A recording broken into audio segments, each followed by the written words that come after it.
So it's my pleasure to now introduce Dr. Madeline Keehner, who is the principal scientist and chief consultant at Brighter Research, and also is a cognitive psychologist with a PhD from the University of Bristol. So, Dr. Keehner. Thank you. All right. So what I'm going to talk to you today about is the notion that XR tools can act as a prosthetic, a support, an augmentation for processes related to cognition. And I'm including this in this online cognition, learning, and actually assessment of learning too. I'm going to talk about that as well because that's something that's been coming up quite a bit. So I am a cognitive psychologist. It's great to see all this neuroscience and cognitive science here. And some of the work, think of this as a tutorial with a sprinkling of empirical data. So some of the work I will talk about is from my prior affiliations, UCSF Department of Surgery, UCSB Department of Psychology, and Educational Testing Service, where I was for 10 years plus. So, big green button? No. Red button? Big green button. Okay, got it. So there are many, many cognitive processes. I'm going to focus on two because I think those are particularly relevant here. I'm not going to talk about language and attention other than wrapped up with working memory.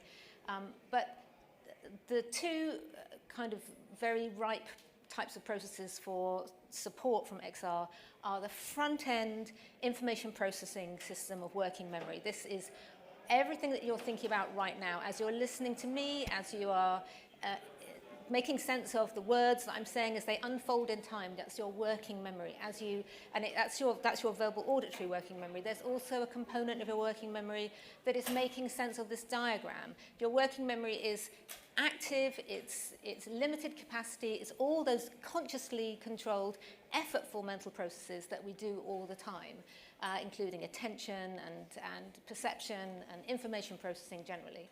It is very fragile, it's very limited in capacity, and you'll know this if you've ever tried to keep something in your mind and then somebody asks you a question. As you turn to answer that question, the thing that you were trying to keep in your mind is gone because it just has this limited capacity that gets knocked out very easily. And then the other aspect of cognition I'm going to talk about is long-term memory. This is where information is encoded. There are different kinds of long-term memory. I'll talk about that in a minute. Once information is in long-term memory, then it's non-effortful. We don't have to work at keeping stuff in our long-term memory. It's encoded, it's there, and it can be effortless and fluent. It can be implicit or explicit. I'll talk about that in a minute. So I want to talk about these two parts of human cognition, although there are many others, and everything is interconnected.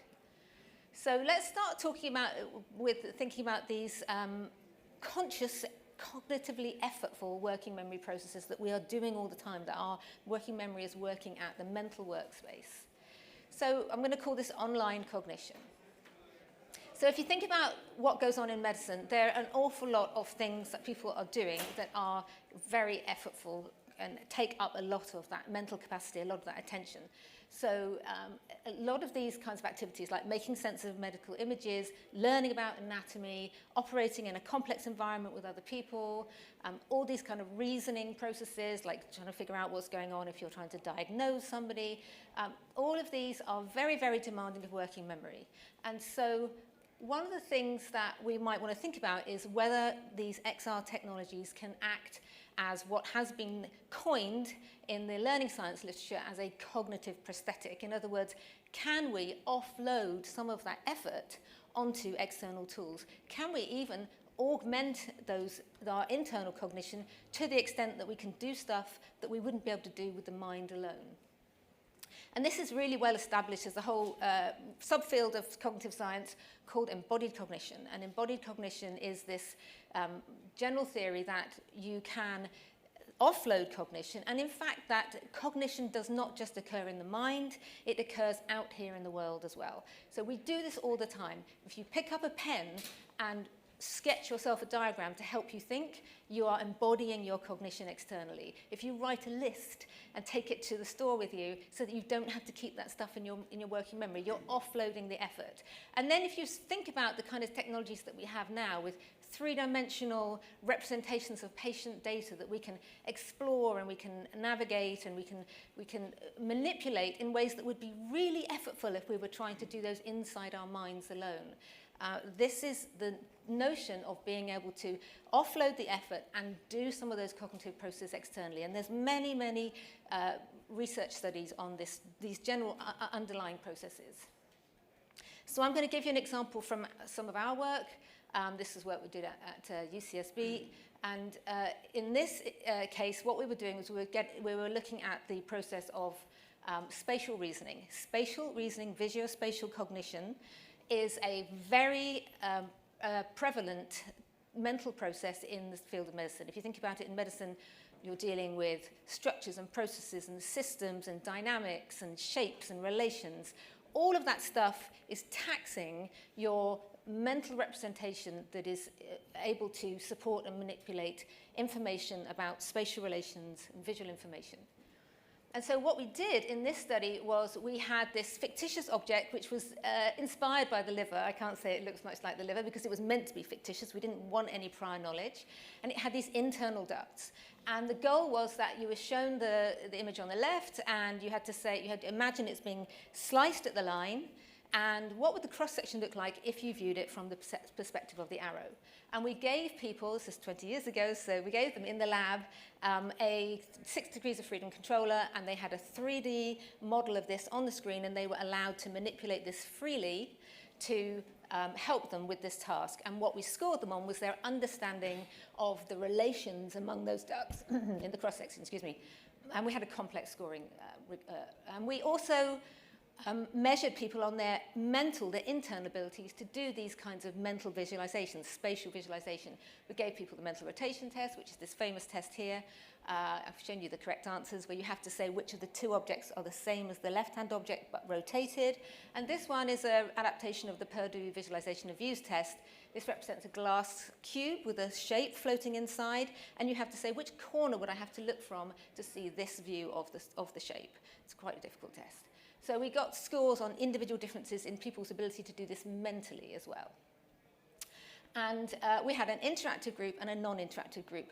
But what we did was we had a yoked study, yoked design, which means that the people in the non-interactive group got to see the digital recordings of the interactive group. So everybody had the same visual information. And what you can see is that having interactive control of this thing really augmented, really supported people's ability to understand the three-dimensional structure that they were looking at. And you can also see, because this is split by spatial ability, high and low spatial, that it helps to close the gap between lower spatial people and higher spatial people. So having this kind of external tool helps to support people in this challenging process, which is kind of akin to medical images and the kinds of processes, and also learning anatomy.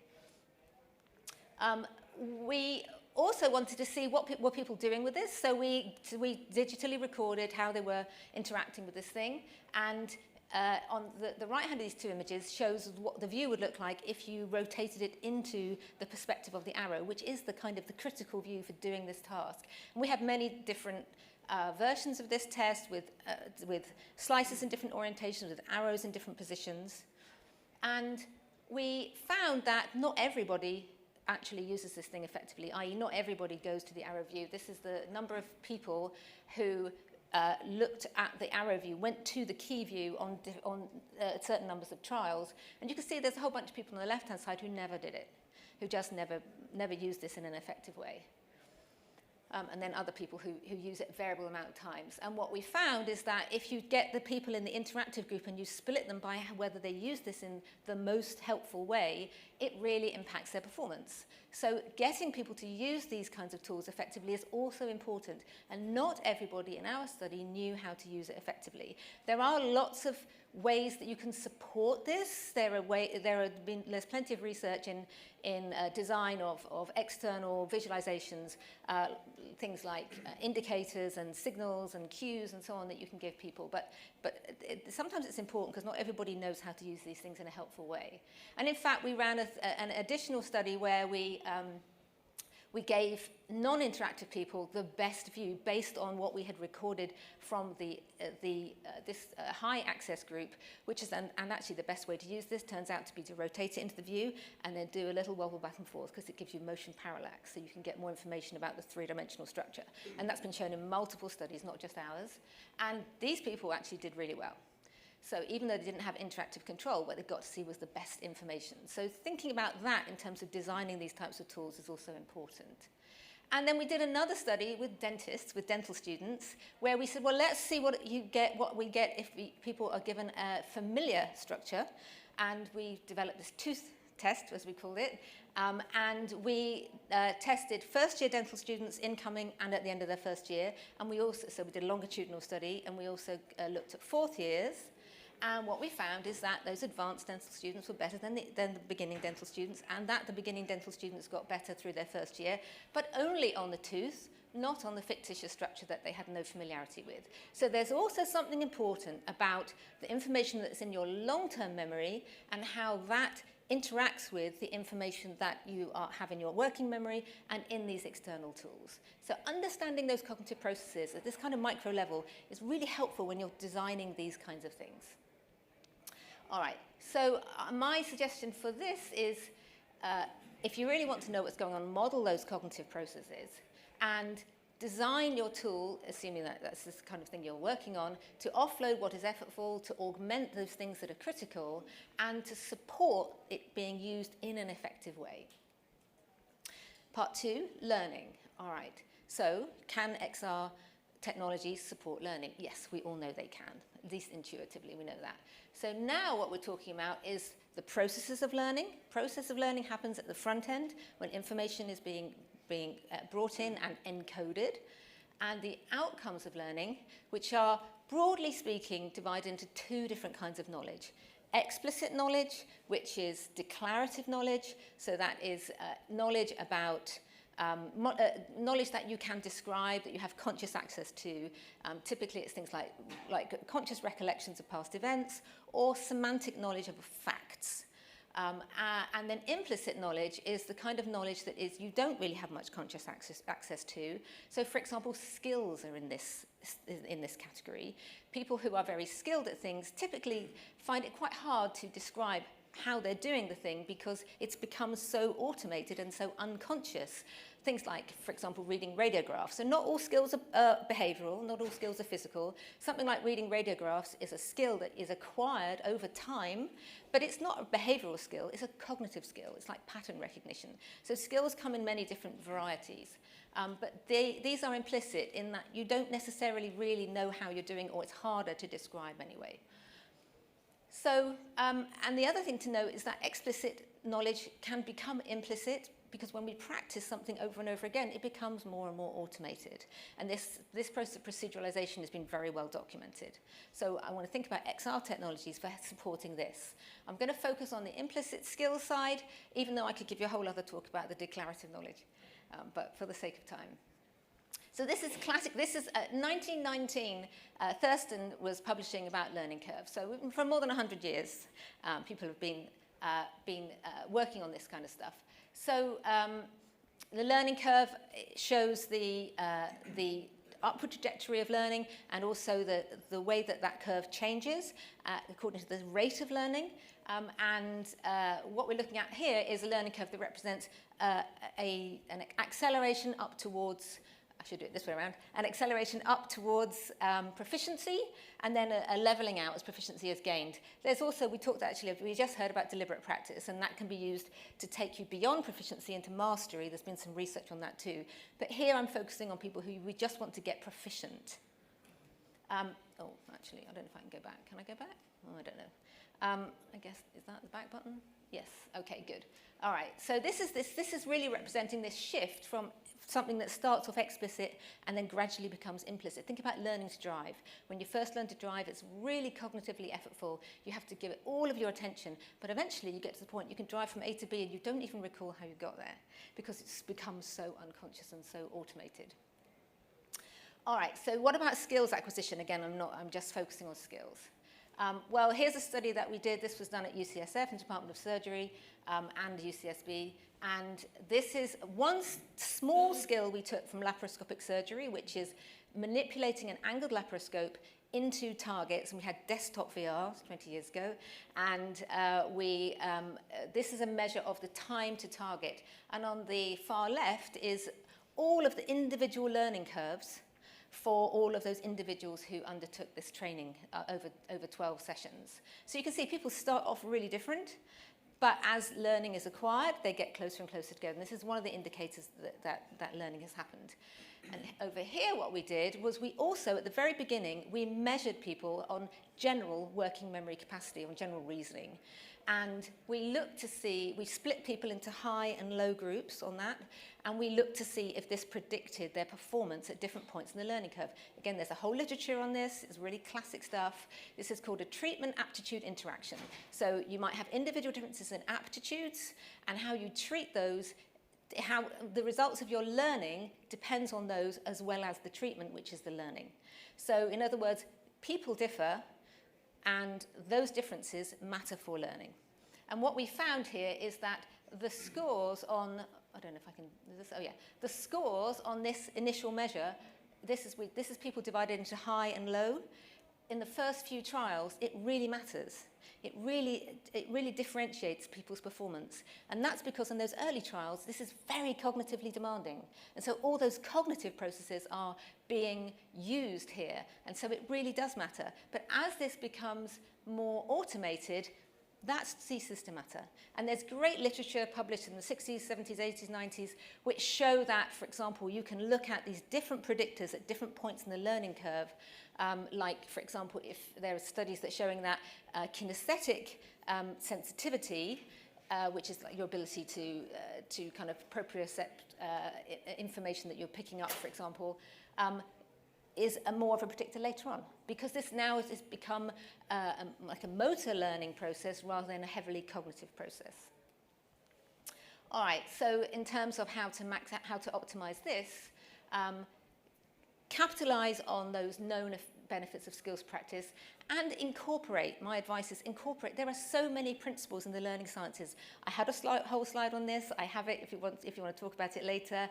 But there are many things you can do, like the spacing of practice, like using retrieval rather than relearning. There are so many different things that we know improve learning. Okay, last section, XR for assessment. All right. So there are different types of assessment. They have different uses. And assessment, I know, is a really hot topic. One of the things that you need to know about assessment is every kind of assessment, no matter what you're doing, no matter what you're assessing, this is like assessing people's performance, it depends on evidence. You must have evidence. So in terms of what that looks like in the assessment world, there are principles for designing assessments so that you capture the evidence you need to make inferences about your learners. So essentially, you need to always have a competency model.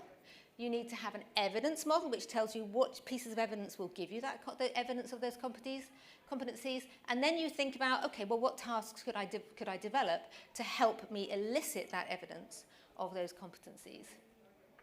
And so if you think about XR, it's fantastically placed, because not only is it giving you authentic performance, just like physical mannequins do, but the beauty of it is that it can digitally capture every behavior, it's many, many different metrics. And if you ground it in these principles for design, you will be able to make sense of all of that data that is captured. And that's my key message, really. So in terms of observable data, think about something like, I need to know whether this student knows which instrument to choose.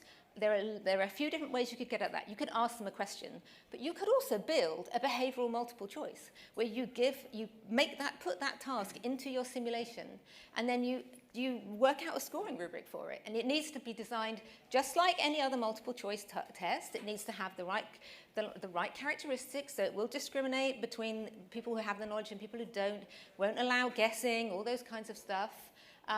If you're capturing the log data, it is absolutely, in other words, the digital signatures of what people are doing in a simulation, it is absolutely critical that you structure that well. And the assessment world has done a really good job of figuring out how to do that, which again, I'm happy to talk to people about.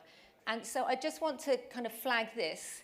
Of the universe of data that you might collect in an assessment, you have many, many different observations that you might be able to take. Some of those will be related to the construct you want to measure, and a subset of those you're actually going to want to score. And then a subset of those might be an actual direct response to an item that you have written. And it's the competency model that defines which category an action falls into. All right, so this is my second to last slide. So these are the things that I would say do build in and design your assessments from the ground up. It's really hard to bolt it on afterwards if you're just designing for learning and you're not thinking about capturing the evidence that you're going to need to make inferences. But you can design from the ground up with the explicit goal of capturing evidence that you know represents the construct that you're interested in. And lastly, these are the things that I think that this whole discipline can do to support cognition, to support learning, and to support competency-based assessment using XR. Thank you. I'll leave it there. Thank you.